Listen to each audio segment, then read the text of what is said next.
உயிரினங்கள் என்பது பல்கிப் பெருகும் தன்மையைப் பெற்றதே. உயிரினங்கள் அதிகரிக்க அதிகரிக்க வளங்களும் உயிரினங்களுக்கு ஏற்றாற்போல் போதுமானதாக இருந்தால் பிறகு சங்கடம் நிறைந்த சூழலும் போட்டி மனப்பாங்கும் நிலைக்கவும் நிலைக்காது, வளரவும் வளராது.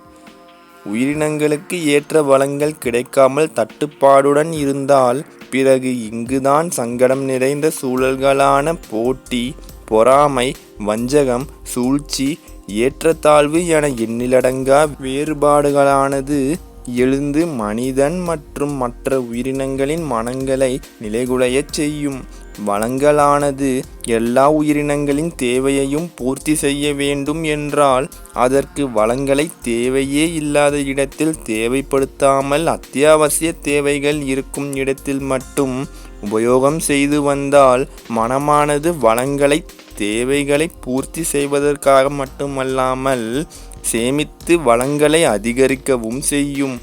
இதுதான் உண்மையான நல் தீர்க்க தரிசன ஆற்றலுடைய மனங்கள் நித்தமும் கடைபிடித்து நடைபோடும். போட்டிகளே இல்லாத இடங்களில் நன்கு கவனித்தால் வளங்களானது நிறைவானதாகவும் சத்து நிறைந்ததாகவும் எதிர்கால தேவைக்கும் என்றும் இருக்கும். இந்த நிலையை அகிலம் முழுவதும் நிலைத்து பரவச் செய்வதே அதி உத்தமமான செயலாகும். இந்த உத்தம நிலையை அடையச் செய்யும் மனங்கள் நிச்சயம் வரலாற்றில் நல்லிடத்தை பிடிக்கும். பேராசையை குறைத்து கொண்டாலே உலகில் பெரும்பாலான சங்கடம் நிறைந்த சூழல்களுக்கு தீர்வானது கிடைத்துவிடும். உயிரினங்களின் எண்ணிக்கையானது அதிகரிக்க அதிகரிக்க போட்டிகள் அதிகரிக்கும் என்பது உயிருள்ள அனைத்து ஜீவராசிகளுக்கும் பொருந்தும். போட்டி மனப்பான்மையானது நல் குணத்தையும் தீய குணமாக மாற்றும் வாய்ப்பு அதிகம் உள்ளது. இந்த மனப்பாங்கானது அதர்ம வழியை பின்பற்றி வஞ்சகம், சூழ்ச்சி, துரோகம் ஆகியவற்றை புரியச் செய்து தன் மனதை ஓர் குழப்பம் நிறைந்த சூழலுக்கு ஆட்கொள்ளச் செய்து மனநிலையை பாதிக்கச் செய்வதோடு மட்டுமல்லாமல் தனது உடல் ஆரோக்கியத்தின் ஒரு பகுதியையோ அல்லது முழுமையானவற்றையோ கூட சீர்குலைப்பதற்கு வாய்ப்பு அதிகம் உள்ளது. இந்த போட்டி மனப்பாங்காகப்பட்டது இரக்க குணத்தை அறவே இல்லாமல் செய்து சுயநலம் ஒன்றை மட்டும் ஆணித்தனமாக தன் மனதினுள் பதியச் செய்யும். இரக்க குணமானது அழிந்து சுயநலம் ஒன்றே ஓங்கினால் பிறகு இந்த பூமி முழுவதும் போர்க்களம் போன்று காட்சியளிக்கும். போர்கள் உருபெறுவதற்கும் போட்டிகளானதே பெரும்பங்கு வகிக்கிறது.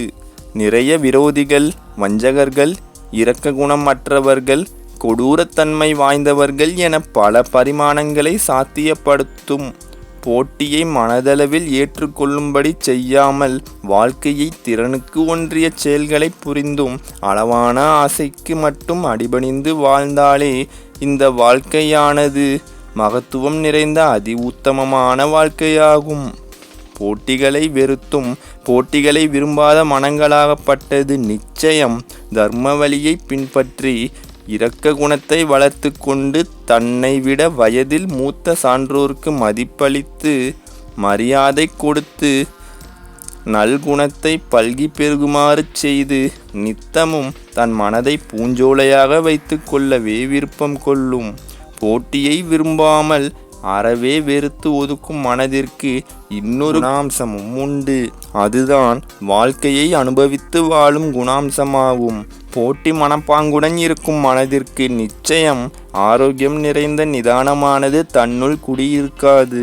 மாறாக நிறைய பதட்டம் நிறைந்த சூழலும் குறைவான நிதானம் மட்டுமே குடிகொண்டிருக்கும்.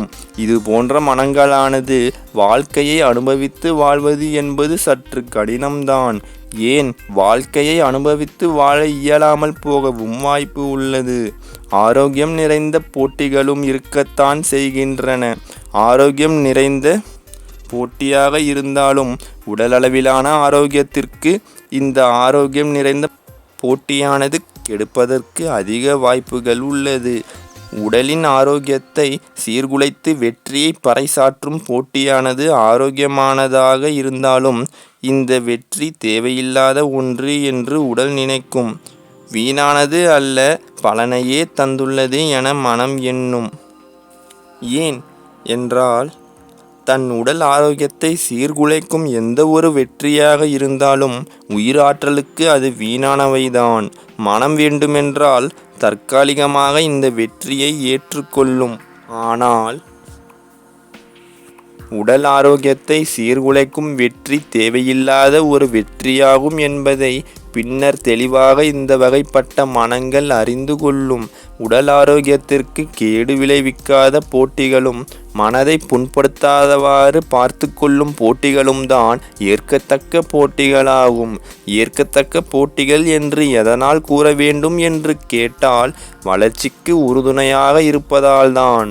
போட்டி என்பது வளர்ச்சிக்கு உறுதுணையாக இருக்கும் என்ற கருத்துதான் பொதுவாக உலகம் முழுவதும் உலவுகிறது. ஆனால் இது ஒரு பொதுவான கருத்துதான். உள்ளார்ந்த அர்த்தத்தை காணும் பொழுதுதான் உண்மையான அர்த்தமானது புரிய வரும்.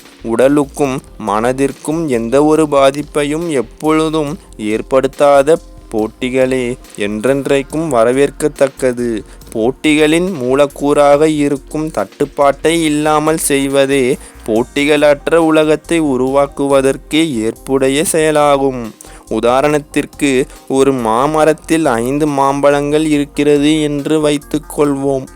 இதை உண்பதற்காக 5 மனிதர்கள் உள்ளனர் என்றும் வைத்துக் கொள்ளலாம். சொன்ன சொற்படி 5 நபர்கள் மட்டும் சரியாக இருந்தால் 5 மாம்பழங்களும் சரியாக ஒருவருக்கு 1 மாம்பழம் என்று கொடுக்கப்பட்டு பிரச்சனையே இல்லாதவாறு செய்ய இயலும். ஆனால் இந்த இடத்தில் 6வதாக ஒரு நபர் வந்தால், அதுவும் தனக்கும் மாங்கனி வேண்டும் என்று வந்து நின்றால், இங்குதான் சங்கடம் நிறைந்த சூழலானது ஆரம்பமாகிறது. இது எவ்வாறு என்று கேட்டால், 5 நபர்களுக்கு மட்டும்தான் 5 பழங்கள் இருக்கின்றன என்று காணும் இடத்தில் 5 நபரும் இந்த 6வதாக இருக்கும் நபரை பற்றி நினைத்து பார்த்தால்தான் தீர்வானது தோன்றுவதற்கான வாய்ப்பானது கண்களுக்கு புலப்பட ஆரம்பமாகியுள்ளது என்று அர்த்தம். இந்த 5 மானுடர்களில் ஏதோ ஒரு மானுடர் சிந்தித்து 6வதாக இருக்கும் நபருக்கு பழமானது தேவை இருக்கும் பட்சத்தில் பழத்தை பகிர்ந்தளித்தால், இங்குதான் சங்கடம் நிறைந்த சூழலுக்கு தீர்வானது தோன்றி சங்கடமானது மறைந்திருக்கிறது என்று அர்த்தம். இந்த இடத்திலும் ஒரு சிக்கலானது இருக்கத்தான் செய்கிறது. பழத்தை பகிர்ந்தளிக்க வேண்டும் என்று ஒரு நபர் மட்டும்தான் நினைத்துள்ளார். ஏனைய 4 மானுடர்களும் சுயநல எண்ணத்தால் பழத்தை பகிர்ந்தளிக்க விருப்பம் கொள்ளவே இல்லை. 5 மானுடர்களும் பழத்தை பகிர்ந்து தர விரும்பாமல் இரக்கமின்றி சுயநலத்தால் நிகழ்ந்து கொண்டால், பழம் வைத்திருக்கும் நபர்களை 6வதாக இருக்கும் நபர் தன்னுடன் ஒப்பிட்டு போட்டியிட்டு பெற வேண்டும் என்னும் எண்ணம் கொள்வர்.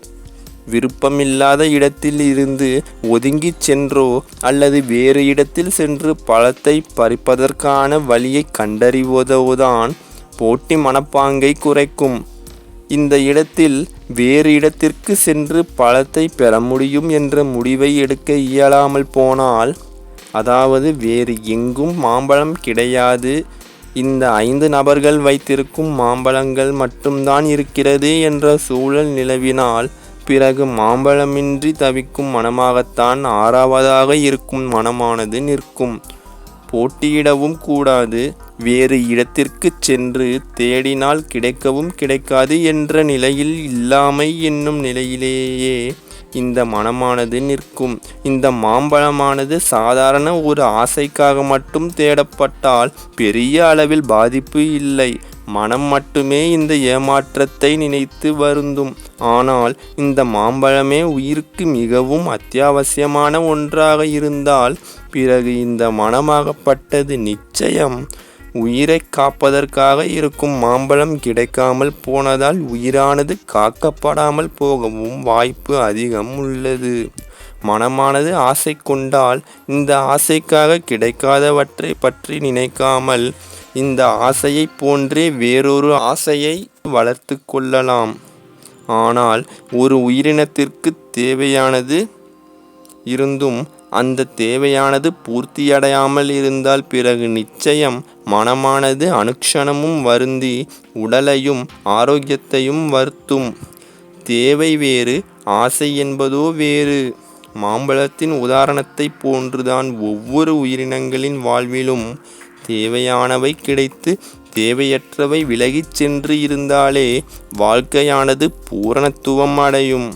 ஜனனங்களின் அதிகரிப்பிற்கு ஏற்றாற்போல் வளங்களையும் அதிகரிக்கச் செய்து தேவையான வளங்களை மட்டும் உபயோகம் செய்து அளவுக்கு மீறி அதிகமாக இருக்கும் வளங்களை தன்னுடைய எதிர்காலத்திற்கும் தன்னுடைய சந்ததியின் எதிர்காலத்திற்கும் விட்டு வைத்தால் இந்த அகிலமே பூஞ்சோலையாக மாறிவிடும்.